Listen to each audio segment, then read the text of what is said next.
And he's the fourth king, and he's the third king.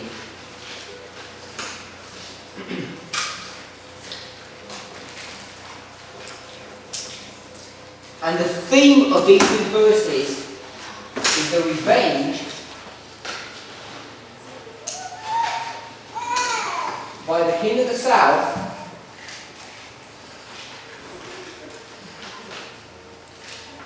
because of the murder of his sister. And the reason I put sister is because in the verse before it was the daughter of the king of the south, and this Ptolemy here now is her brother. He's taken the reign because her father's died, and he's taken the reign. So you said he's a brother of the daughter that was killed. That's correct. Yes, her father's come off to sleep.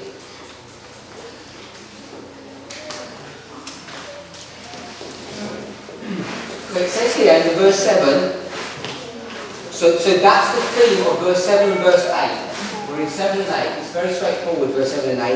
It says this, but out of a branch of her roots, that means her roots was her father. It says out of a branch of her roots shall one stand up in his estate. So that's talking about her brother.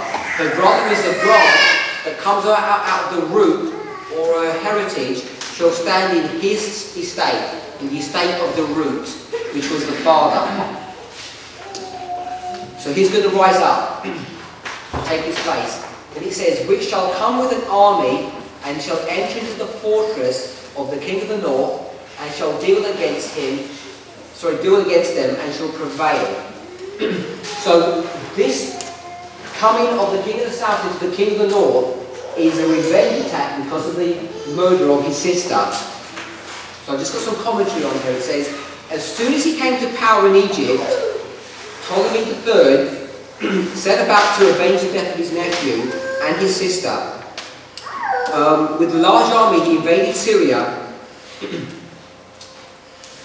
And when he invaded Syria, he invaded a large portion of it and even went right into Babylon. And that's why it says, he shall deal with them and shall prevail.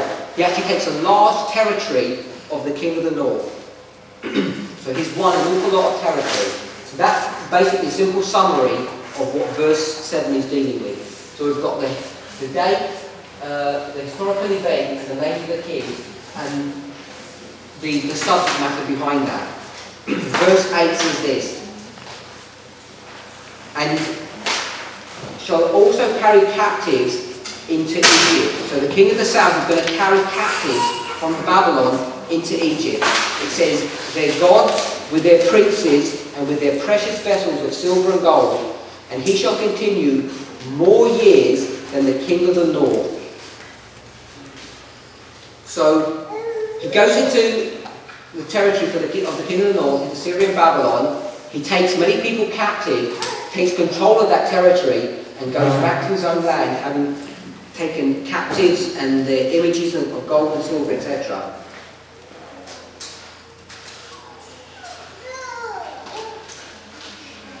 And with that, I think we're going to break.